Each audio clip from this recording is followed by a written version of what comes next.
नमस्कार, स्वागत है आपका हस्तक्षेप में। मैं हूं आपके साथ पाल। जब पार्टी का बुरा हाल हो, विपक्ष ठोक रहा ताल हो, उसे मौके का इंतजार हो, तो एक कुशल राजनीतिक हर आने वाले खतरे को भांपकर एहतियात बरतने में लग जाता है। सीएम कमलनाथ का भी यही हाल है और लगता है वो सतर्क हो गए हैं। जी हां, देखिए इस पर रिपोर्ट, फिर हम करेंगे चर्चा।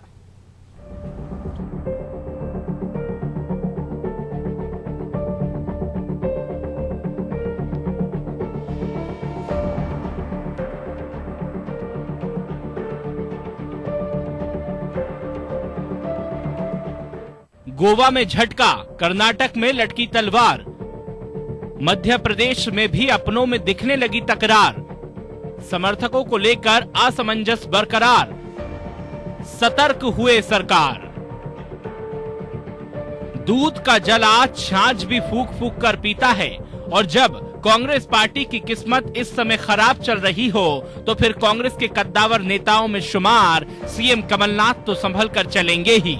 2019 लोकसभा चुनाव में दोबारा प्रचंड बहुमत पाने के बाद बीजेपी उन राज्यों में तख्ता पलट में लगी है जहां या तो सरकार थोड़े अंतर से नहीं बन पाई थी, या पर थी तो बहुमत के बॉर्डर लाइन पर थी। गोवा में 10 कांग्रेस विधायकों को अपने पाले में लाकर बीजेपी ने अपनी सरकार को काफी मजबूत कर लिया, तो वहीं कर्नाटक में सबसे बड़ी पार्टी होने के बावजूद सरकार बनाने से महरूम रही बीजेपी ने कांग्रेस जेडीएस सरकार में सेंध लगाकर अपनी सत्ता की राह आसान कर ली। फ्लोर टेस्ट के बाद कुमारस्वामी सरकार का जाना तय लग रहा है। ऐसे में जब 2 राज्यों में कांग्रेस को झटका लग चुका हो, तो भला सीएम कमलनाथ ने भी आने वाले सियासी तूफान की तैयारी शुरू कर दी और अपने घर को महफूज करना शुरू कर दिया है। इसके लिए सीएम कमलनाथ ने विधायक दल की बैठक बुलाई और अपनी पार्टी सहित समर्थन दे रहे सपा, बसपा और निर्दलीय विधायकों को भी सत्र के दौरान सदन में मौजूद रहने का निर्देश दिया।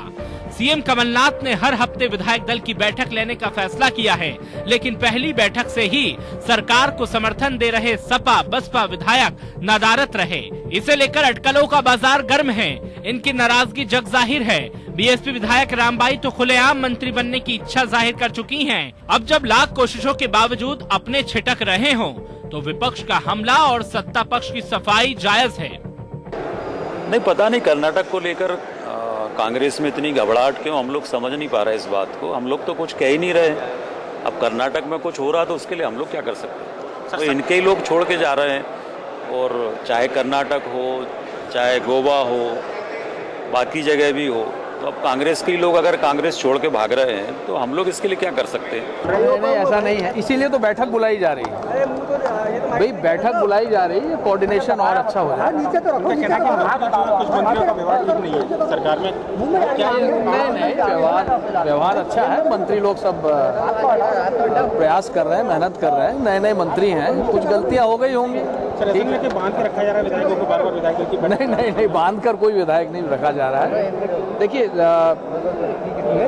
कमलनाथ जी विधानसभा को बहुत गंभीरता से लेते हैं और लेना भी चाहिए, और अगर विधायक यहाँ उपस्थित हैं तो और अच्छा है, उनका योगदान रहेगा विधानसभा में, और अच्छा काम होगा।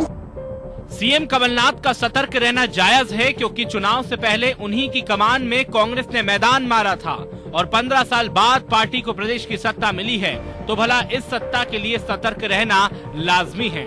ब्यूरो रिपोर्ट, अनादि टीवी। तो सदन हो या सड़क, विपक्ष पूरी तरह सक्रिय है। लोकसभा चुनाव में शानदार जीत के बाद तो मानव पार्टी के सियासी अरमानों को पंख लग गए हैं, और वो विपक्ष की हर कमजोर कड़ी पर वार कर तख्ता पलटने को तैयार है। तो क्या वाकई सीएम कमलनाथ सतर्क हो गए हैं? इसी पर हम चर्चा करेंगे, और हमारे साथ एक पैनल मौजूद है। जल्दी से मुलाकात करा देती हूँ आपकी। पूर्व बीजेपी विधायक शैलेंद्र प्रधान जी हमारे साथ मौजूद है। प्रधान साहब, बहुत स्वागत। सुबह सवेरे के प्रधान संपादक हैं अरुण पटेल जी हमारे साथ जुड़ गए हैं। प्रधान और अरुण पटेल जी, आपका भी बहुत स्वागत। प्रधान जी, शुरुआत में आपसे ही करना चाहूंगी। भले ही आप दूसरे राज्यों में बहुत अच्छी पोजीशन में इस वक्त दिखाई दे रहे हैं, जो राज्य हम बात भी कर रहे हैं जहां पर मूव ऑन हो रहा है कांग्रेस का थोड़ा थोड़ा कुछ विधायकों का, लेकिन एमपी में आप इस बात को नकार रहे हैं। और ऐसा नहीं है कि आपके नेता इस तरह की बातें, इस तरह के दावे नहीं करते। वो कहते हैं कि हमें ऊपर से आदेश मिलेगा तो हम सरकार गिरा देंगे, लेकिन जब रियल स्टेज पर आकर या धरातल पर आकर बात होती है तो पलट जाते हैं। तो क्या वाकई इंटरेस्टेड ही नहीं है या फिर सब बस ऐसे ही कभी कभी बोल देते हैं? देखिए, भारतीय जनता पार्टी सरकार गिराने के पक्ष में नहीं है जी। हम कांग्रेस के विधायकों को खरीद फरोख्त कर नहीं गिराना चाहते, पर आप अपने विधायक अगर संभाल के नहीं रख पा रहे, आपका जो माननीय गठबंधन है जिसमें दो बासपा के और एक सपा के माननीय विधायक आए ही नहीं, या आपकी मीटिंग में 4 विधायक आए नहीं, तो आपकी क्या स्थिति आपको मालूम है। तो आप हमारे ऊपर आरोप नहीं लगाइए, आप ठीक से सरकार चलाइए, आप जनता का भला करें, लॉ एंड ऑर्डर संभालें, बिजली नियमित मिले, हर विषय पे आपके पास आप जिस तरह से अधिकारियों को घुमा रहे हैं, इधर उधर दौड़ा रहे हैं, उससे निश्चित ही ऐसा महसूस हो रहा है कि बहुत जल्दी में हैं कमलनाथ के मंत्रीगण, उनको लगता मालूम नहीं कब दुकान बंद हो जाए। अरुण पटेल जी, आपको लगता है कि कांग्रेस वाकई तैयारियों में है या फिर सतर्क हो गई है कि ऐसा कोई भी जो तूफान है अगर मध्य प्रदेश में आता है तो उसके लिए पहले से ही कमलनाथ सरकार तैयार है, या फिर अंदर खाने कुछ और ही चल रहा है? सतर्क हो गई है कहना ज्यादा पहले दिन से कमलनाथ सरकार सतर्क है। हर दिन सरकार को तलवार की धार पर चलना, क्योंकि उनके 114 विधायक भाजपा के विधायक ने इस्तीफा दे दिए, तो पहली बार कांग्रेस की खुद। मैं लौटती हूँ अरुण पटेल सर, आपकी आवाज यहाँ मेरे पास नहीं पहुंच रही है। हम कोशिश करेंगे कि आपका माइक जो प्रॉब्लम कर रहा है उसको ठीक किया जा सके। शैलेंद्र प्रधान जी, वापस आप ही के पास मैं आती हूँ, एक कमेंट आपसे ले लें, उसके बाद हमारे पटेल जी के पास भी जाएंगे। आज कई सारे घटनाक्रम हमने देखे, मध्य प्रदेश की राजधानी में भी कई तरह के प्रदर्शन भी चल रहे थे, घेराव की भी पूरी कोशिश की जा रही थी, और इसी बीच बिजली कटौती और तमाम चीजों को लेकर खबरें भी आ रही थी। लेकिन जैसे कि हमने अभी बाइट में भी सुनाया, आप ही के नेता कहते हुए दिखाई दिए कि हम नहीं चाहते ऐसा कुछ, लेकिन अगर अपने आप ही हो जाए। आपकी पर्सनल टिप्पणी इस पर क्या होगी कि क्या वाकई ऐसे गहरे संकट से कांग्रेस जूझ रही है कि अन्य राज्यों में तो हो गया, मध्य प्रदेश में भी ऐसा संकट है, इसलिए मीटिंग की जा रही है 11 दिनों में 3-3 बार विधायक दल की बैठक? देखिए, अब इनके पास माननीय विधायक है नहीं, ये समेट के एक दिखें इसके प्रयास कर रहे हैं। वैसे ही आपने देखा होगा कमलनाथ जी और माननीय सिंधिया जी मिल गए और उनका डिनर हुआ, तो बड़ी मीटिंग है, उसमें भी कुछ माननीय मंत्रीगण नहीं आए। देखिए, हम ये नहीं कह रहे, पर देख रहा है कि कुछ गड़बड़ है, और हम उसके लिए थोड़ी जिम्मेदार हैं। अगर आप संभाल नहीं पा रहे अपने माननीय विधायकों को या आपके एलाइस को, तो वो तो आप ही को करना होगा ना। आप ही को, अगर उनके मन में या उनकी माननीय मंत्रीगण सुनते नहीं है माननीय विधायकों की, और इसके कारण कहीं नाराजगी है, तो निश्चित ही इसके लिए भारतीय जनता पार्टी कहां से जिम्मेदार है? बिल्कुल, भारतीय जनता पार्टी जिम्मेदार नहीं है, लेकिन ये क्या वाकई बैठे बिठाए बाकी राज्यों में, कर्नाटक, गोवा में आपके पास बैठे बिठाए कांग्रेस के लोग या अन्य पार्टियों के लोग पहुंच रहे थे कि हम छोड़ना चाहते हैं, आप हमें अपने पास ले लीजिए, या फिर ऑफर आपकी ही तरफ से गया था? देखिए, अगर माननीय विधायक देख रहे हैं कि कांग्रेस पार्टी का समापन गड़बड़ है या उनका अध्यक्ष ही गायब है, वही छुट्टियां मनाने विदेश गया है, तो जब कप्तानी ऐसा करेगा तो निश्चित ही माननीय विधायक गलत क्या कर रहे हैं। लेकिन गोवा में तो अपनों को रुलाया, दूसरों को अपनाया वाली पिक्चर चल रही थी। क्या अपने को कहाँ रुलाया? अपने सब काम में लगे, कर रहे, मेहनत कर रहे। चलिए, अरुण पटेल जी के पास अब हम कोशिश करेंगे कि उनसे बात हो पाए। अरुण पटेल जी, आप ही से अब मैं चाहूंगी कि अब आप अपनी बात रखें कि क्या किस तरह से उस पिक्चर को मध्य प्रदेश में जो चल रही है उसे आप देखते हैं। मध्य प्रदेश में जो जनादेश मिला वह इतना कम अंतर है दोनों पार्टी के बीच में, पहली बार कि सरकार जो भी हो उसको हमेशा तलवार की धार पर चलना है। कभी भी कोई मत विभाजन की मांग कर सकता है, तो ऐसी स्थिति में हर विधायक को साथ रखना और सदन में हमेशा उपस्थित रहें ये कोई आसान काम नहीं है, क्योंकि विधायकों को सदन में बैठने की आदत बहुत पहले से छूट गई थी, लेकिन अब वो रहें इसकी कोशिश की जा रही है। तो कमलनाथ जी आज सतर्क हुए, वो तो पहले दिन से सतर्क हैं, उनको मालूम है कि 2 या 3 विधायक ऐसे हुए कि सरकार संकट में आ जाएगी। जहाँ तक विधायक दल की बैठक का सवाल है, विधायक दल की बैठकें एक सत्र में 2 या 3 बार भी हुआ करती थी, अभी 3 बार हो गई। आपने बताया विधायक दल की बैठक, तो विधायक दल की बैठक का ऐसा कोई नियम नहीं है, जब नेता चाहे तब बुला सकता है। यदि इस प्रकार का बहुमत हो जिसमें एक भी विधायक या 4-5 विधायक इधर हो जाए तो सरकार को अस्थिर होने का खतरा हो, तो ऐसी स्थिति में विधायक से सतत संपर्क साधना बहुत जरूरी है, इसलिए बैठकें हो रही हैं। जहाँ तक संकट का सवाल है, उस समय तक संकट नहीं है जब तक कि कांग्रेस के और निर्दलीय विधायक या बसपा सपा विधायक कहना कि हमने सरकार से समर्थन वापस ले लिया, बैठक में कल नहीं गए, ये सही है। उनको स्पष्टीकरण भी आया है कि ये कांग्रेस विधायक दल की बैठक थी, हर विधायक दल की बैठक हम जाए जरूरी नहीं है, लेकिन हम सरकार के साथ हैं। कर्नाटक जैसी कोई घटना नहीं, लेकिन राजनीति में जो कहा जाता है वो हमेशा होता नहीं है। कई चीज़ें ऐसी होती हैं जो नहीं कही जाती हैं, जैसे भारतीय जनता पार्टी कह रही कि हमारा नहीं गिराएंगे, नहीं लेंगे, अपने आप विधायक आ रहे हैं। जैसे प्रधान साहब जो कह रहे हैं, प्रधान साहब उस समय की भाजपा की बात कर रहे हैं जिसमें वो अपने पदों पर हुआ करते थे, लेकिन आज नई भाजपा है जो नए शेप में आई है, तो उसमें क्या कब हो ये नहीं कहा जा सकता। भारतीय जनता पार्टी भी कोशिश करेगी कि सरकार ना चले, लेकिन सरकार चले ये प्रयास कांग्रेस का रहेगा। इन दोनों के बीच में क्या होगा भी नहीं कहा जाता, लेकिन कमलनाथ जी राजनीति के पुराने खिलाड़ी हैं, मजे हुए खिलाड़ी हैं, तो आसानी से वो सरकार नहीं जाने देंगे।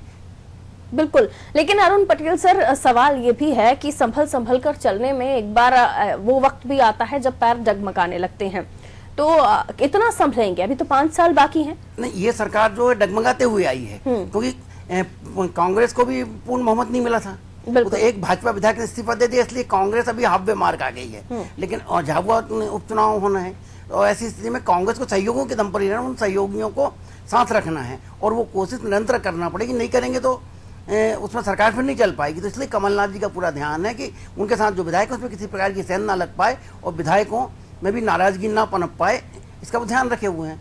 ये बात तो क्लियर है सर कि कहा गया है निर्दलियों को कि आप अपनी नाराजगी भले ही जाहिर करें, लेकिन मीडिया के सामने ये ना कहें कि हम सरकार से नाराज हैं, या धमकी भरे लहजे में, जो हमने देखा था सरकार बनने के कुछ समय बाद ही निकल के आने लगी थी बातें कि हमारी बात नहीं सुनी गई तो हम अपना स्वतंत्र हैं डिसीजन लेने के लिए।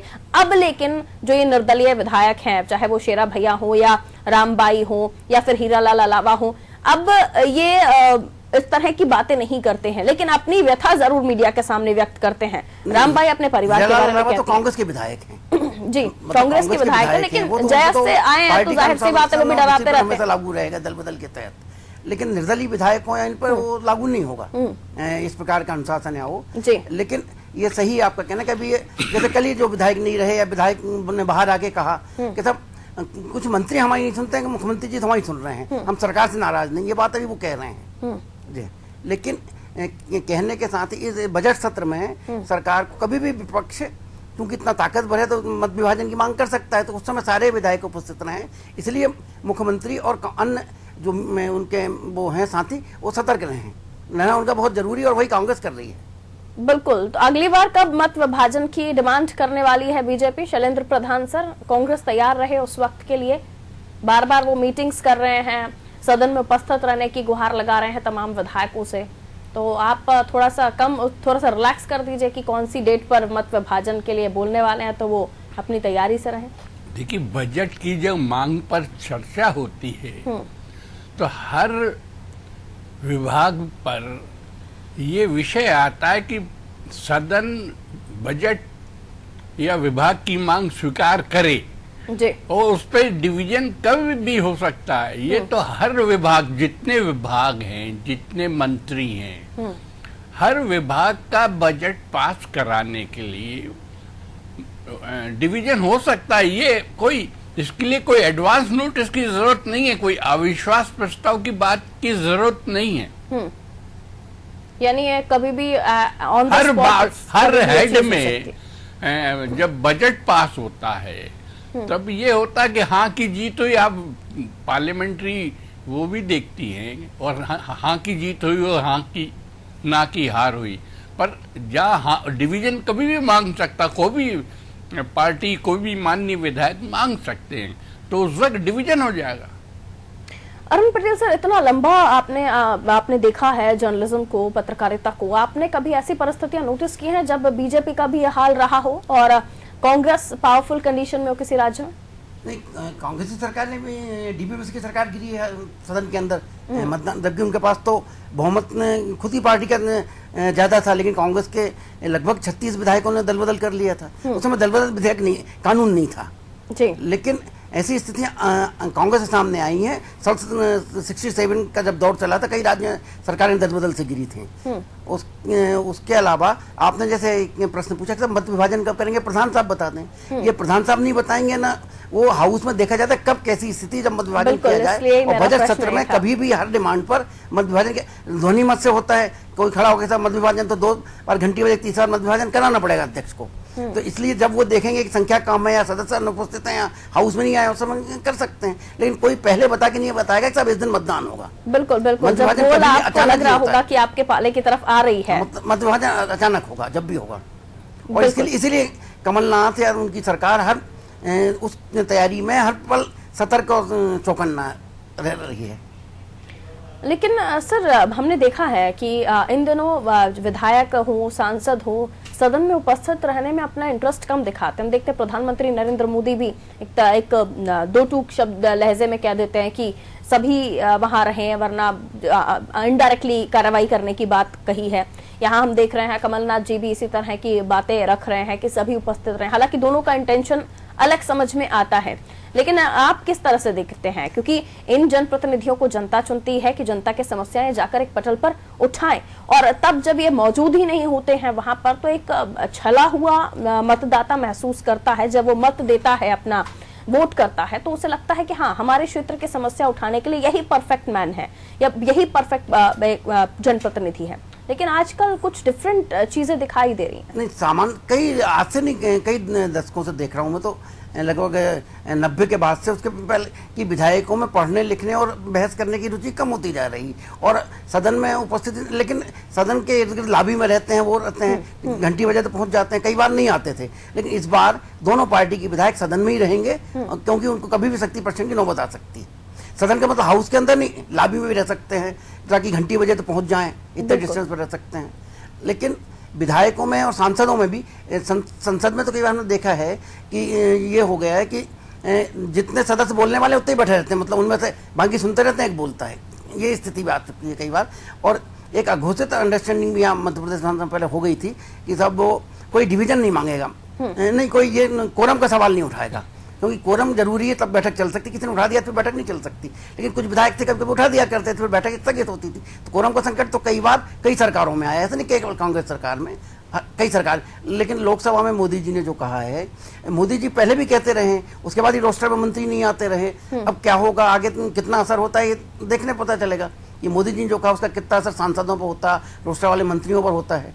तो मंत्रियों की ड्यूटी से लगाई गई है कि मंत्री भी रहे सदन के अंदर, तो उनको रोस्टर से बता दिया था कि बाहर भी काम करें, वहां भी रह सकें। प्रधान जी, जैसे कि अभी मेरा प्रश्न अरुण पटेल जी से भी यही था, मैं समझना चाह रही थी उनसे कि आखिर क्यों इंटरेस्ट कम होता जा रहा है। हर चीज में इंटरेस्टेड हैं आजकल पॉलिटिशियन, लेकिन जनता की समस्याएं सदन तक पहुंचाने में इतना सोचते क्यों हैं, या फिर वो मुद्दे उठाए जाते हैं जिनसे बहुत ज्यादा सरोकार जनता का नहीं होता है। ट्रांसफर को लेकर लगातार बीजेपी सवाल खड़े कर रही है। डॉग हैंडलर्स के ट्रांसफर को आपने कुत्तों के तबादले बता दिया। बार बार सफाई दे रही है कांग्रेस की, हम कुत्तों के तबादले नहीं कर रहे हैं, हम डॉग हैंडलर्स के तबादले कर रहे हैं। तो कई ऐसे मुद्दे हैं जिसे सदन में उठाना बीजेपी की भी जिम्मेदारी है, क्योंकि जनता ने आपको भी चुना है। अगर कांग्रेस को सरकार में बैठाया है तो आपको भी विपक्ष में बैठाया है। तो क्या अब ऐसा आपको भी लगने लगा है कि जो जनप्रतिनिधि हैं, जो विधायक हैं, जो सांसद हैं, वो समस्याएं या फिर पढ़ने लिखने या स्टडी करने में रुचि नहीं रख रहे? देखिए, हर माननीय विधायक 2 तारांकित और 2 अतारांकित प्रश्न विधानसभा में रोज लिखित में पूछ सकता है। और मेरे को ऐसा लगता है कि लगभग 100-200 प्रश्न रोज ऑन रिकॉर्ड आते हैं। ऐसा मतलब ये नहीं कि बहस में ही आते हैं। फिर उसके बाद ध्यान आकर्षण होता है, शून्यकाल्य होता है इन विषयों के, और एक वो कहलाता है, नाम याद नहीं आ रहा, वो 60 क्वेश्चन, वो जो पब्लिक साइन करके देती है उसको क्या कहते हैं, याचिका। एक याचिका होती है। इस माध्यम से विधानसभा में माननीय विधायक अपने अपने क्षेत्र की समस्याओं पे प्रश्न भी पूछते हैं और विकास में रुचि भी लेते। तो ये आपका तर्क मैं उचित नहीं मानता कि माननीय विधायक जागरूक नहीं है। दूसरी बात आप कह रहे हैं माननीय विधायक विधानसभा में रहें, जब बैलेंस ऑफ पावर रहता है, जब लगभग बराबर की स्थिति है, तो विपक्ष को भी जिस दिन डिवीजन मांगना है या जिस वक्त मांगना, उस वक्त उसके भी पूरे विधायक रहे सदन में। और अगर रूलिंग पार्टी के उस वक्त विधायक नहीं है तो सरकार गिर जाएगी। तो इसलिए दोनों पार्टियां चाहती हैं कि उनके माननीय विधायकगण विधानसभा परिसर में रहे, मतलब उसके विधानसभा हॉल के अंदर ना भी रहे तो भी कॉरिडोर्स में रहें, चैम्बर्स में रहें। और मुझे लगता है कि इस दृष्टि से दोनों पार्टियां सतर्क हैं। चलिए, दोनों पार्टियां सतर्क है। अरुण पटेल सर, ये हमारा जो आज का डिबेट का टॉपिक है, सतर्क है सरकार, हमने इसीलिए ही कहा क्योंकि 2 राज्यों में डगमग स्थिति है, तीसरे राज्य में इसलिए भी ये पोजीशन बनी हुई है क्योंकि बार बार जो निर्दलीय विधायक है वो बार बार सरकार को आंखें दिखाते रहते हैं। आप आज के इस टॉपिक को अपने नजरिए से किस तरह से देख रहे हैं? नहीं, सरकार ही नहीं, विपक्ष भी सतर्क है। तो विपक्ष मामले में सतर्क है, किस दिन सरकार को हम गिरा सकते हैं सतर्क है। बजट सत्र की सबसे बड़ी विषय है कि किसी भी डिमांड पर मतदान में सरकार हार गई तो इस्तीफा देने के सिवा कोई दूसरा विकल्प नहीं रहता। बाकी विधेयक पर स्थिति नहीं आती, फिर से विधेयक ले आते हैं, थोड़ा सरकार की असहज स्थिति होती है। लेकिन बजट प्रस्ताव या बजट यदि फेल हो जाए तो सरकार गिर जाती है। बिल्कुल, इसलिए इस प्रकार रहना जरूरी है, सतर्क रहना दोनों कोई। और विपक्ष भी सतर्क है कि सत्ता पक्ष सतर्क है। प्रधान साहब कहना बिल्कुल सही है। तो आपको ऐसा लगता है कि बीजेपी वाकई इंटरेस्टेड नहीं है, जैसा कि वो दिखाने की कोशिश कर रहे हैं? क्या अंदर भी उनके जो चल रहा है या फिर जो अन्य राज्यों में हम देख रहे हैं वैसी तस्वीर मध्य प्रदेश में लेकर बीजेपी नहीं सोच रही है? कोई भी राजनीतिक दल साधु संतों की जमात नहीं होता, वो सत्ता में आने के लिए ही होता है। तो कोई मौका क्यों छोड़ेगा? यदि मौका मिलेगा तो सत्ता में आने की कोशिश करेगा, 5 साल तक इंतजार नहीं करेगा। ये सिर्फ दिखाने वाली बातें हैं, नहीं आता है तो 5 साल इस कोशिश में कब मौका है हम सरकार को गिरा दें। कहने की बात अलग होती है, अंदर कुछ अलग बात चल रही है। इसलिए राजनीति में जो कहा जाता है वो कभी होता नहीं है, और जो होता है वो दिखता नहीं कई बार। बिल्कुल, क्योंकि बीजेपी भी समझ रही है कि इतना आसान नहीं होगा जो वो चाहते हैं मध्य प्रदेश में करना। शायद इसलिए कह कुछ और रहे हैं, करना कुछ और है। आप भी यही समझ रहे हैं और जो दर्शक हैं, जो जनता है, वो भी जानती है कि कोई राजनीति में साधु संत बनने तो आता नहीं है। शैलेंद्र प्रधान जी, देखिए, जब बराबर स्थिति होती है 108 और 115, अगर 5-7 एमएलए माननीय सत्तारूढ़ दल के अगर सदन में अनुपस्थित रहे, भले से कोई भी कारण हो, उस दिन सरकार गिर जाएगी। इसमें सतर्क रूलिंग पार्टी को ज्यादा रहना आवश्यक है।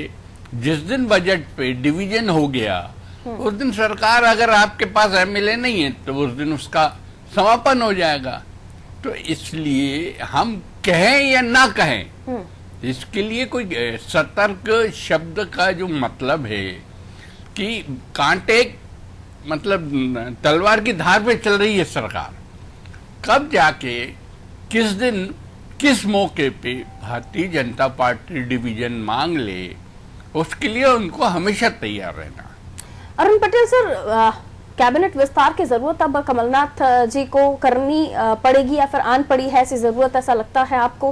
क्योंकि कहने के बाद भी जब सदन से बहुत ज्यादा इतने एक्टिव दिखाई ना दे वो निर्दलीय विधायक जो बार बार उन्हें मंत्री बनाने की डिमांड कर रहे हैं, लेकिन विस्तार होगा तो कई लोग नाराज भी होंगे इस डर से विस्तार करने की भी जो टाइमिंग है उसे बढ़ाया जा रहा है बार बार।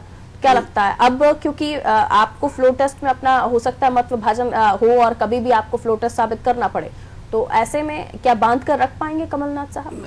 नहीं, अभी जो इसका सवाल है मैं अपने मंत्रिमंडल विस्तार, तो सत्र के चलते मंत्रिमंडल विस्तार नहीं होता है, सामान्यता नहीं होता। वैसे एक बार उमा जी ने कर दिया था विधानसभा सत्र के चलते, उन्होंने बीच में विस्तार कर दिया था, लेकिन वैसे विस्तार होता नहीं है, सत्र के बाद होता है। लेकिन रहा सवाल ये कि अभी तक क्यों नहीं हुआ, कुछ इसलिए विलंब हो सकता है कि कांग्रेस में भी कोई हाईकमांड नहीं है। कांग्रेस की परंपरा है कि हाईकमांड की मोहर लगने के बाद ही मंत्रिमंडल का विस्तार होता है, तो अभी जब अध्यक्ष बन जाएंगे उसके बाद कुछ हो सकता है। अभी हाईकमान तो खुद ही हाईकमांड की तलाश, एक हाईकमांड की तलाश है कांग्रेस को भी। जहाँ तक विधायकों का सवाल है, मतलब एक बात मैं और कहना चाहूँगा, कमलनाथ जी सशक्त हैं, लेकिन उसके साथ ही साथ विधायक एकजुट रहे, उनकी नाराजगी ना बढ़े, इसकी एक बहुत बड़ी जिम्मेदारी दिग्विजय सिंह जी ने भी संभाल रखी है। वो सारे विधायकों से मिलते हैं, उनकी नाराजगी दूर करने की कोशिश करते हैं, और जब तक दिग्विजय सिंह जी सक्रिय हैं शायद भाजपा से न लगा पाए विधायक दल। लंच डिनर में भी स्वादिष्ट भोजन से ललचाया जा रहा है। नहीं, लंच डिनर तो अक्सर चलते रहते हैं, बल्कि विधानसभा में तो ये था कि दोपहर का लंच विभाग की डिमांड होती है उसकी तरफ से कराया जाता है सभी पार्टी के विधायकों को। तो लंच डिनर विधायक दल की बैठक में होना कोई नई बात नहीं है। चलिए, लेकिन जब माहौल लंच डिनर से कोई विधायक यदि पट जाए, ये मानना भी गलत है। ठीक है सर, आप दोनों का शुक्रिया। जी सर, क्या कहना चाहते हैं, कहीं कंप्लीट कीजिए सर प्लीज। नहीं, मैं ये कह रहा था बाकी और चीजें हो सकती हैं, लेकिन केवल भोजन या कोई चाय पी लेने से पट जाएगा ऐसा मानना, क्योंकि मैं उस वक्त भी इशारा कर रही थी इस बात को कि सिंधिया साहब काफी लंबे समय बाद राजधानी आए, और राजधानी में आने के बाद वो लंच करते हैं, फिर डिनर के लिए भी तुलसी सिलावट साहब के बंगले पर तमाम लोगों को बुलाया जाता है। तो ऐसा सिचुएशन जब गर्मा गर्म माहौल चल रहा हो और लंच और डिनर जैसी चीजें होने लगे, तो थोड़ा सा डाउट हो जाता है कि ये लंच कितना स्वादिष्ट है और डिनर कितना। माहौल है उसमें हर विधायक से संपर्क करना बहुत जरूरी है। उसके पहले दोपहर में कमलनाथ जी ने भी डिनर दिया था, शाम को तुलसी सिलावट के यहाँ डिनर हुआ, तो डिनर सुबह शाम दोनों टाइम हुआ है।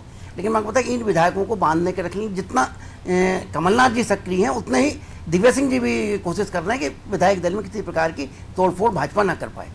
चलिए, बहुत शुक्रिया आप दोनों का हमारे साथ इस डिबेट में पार्टिसिपेट करने के लिए, इस चर्चा में अपना समय देने के लिए। तो मध्य प्रदेश की हम बात कर रहे हैं जहां जरूरी है सरकार का सतर्क रहना और विपक्ष का भी सतर्क रहना। वो इसलिए भी हम कह रहे हैं, जो हवा जो मानसून चला है गोवा कर्नाटक से होता हुआ मध्य प्रदेश में कब आ जाए, कब आमद दे दे, इसका तो पता नहीं। लेकिन हाँ, सियासत में जिस तरह का माहौल इस वक्त गर्मा गर्मी पैदा कर रहा है, बारिश तो नहीं हो रही है, तो ये हालात जो है गर्म फिलहाल दिखाई दे रहे हैं। और इस गर्म माहौल में कयास यही लगाए जा रहे हैं कि क्या वाकई जो मानसून दिखाई दे रहा है कर्नाटक और गोवा में, वो यहाँ भी आएगा, या फिर सतर्क कमलनाथ साहब अपने कैबिनेट को बांध कर रखेंगे, विधायक दल को बांध कर रखेंगे और लंबे समय तक यानी 5 साल तक इनकी सरकार चल जाएगी। ऐसा लग तो रहा है, लेकिन ऐसा नहीं भी लग रहा है। मुझे दीजिए इजाजत, आप देखते रहे अनादि टीवी। नमस्कार।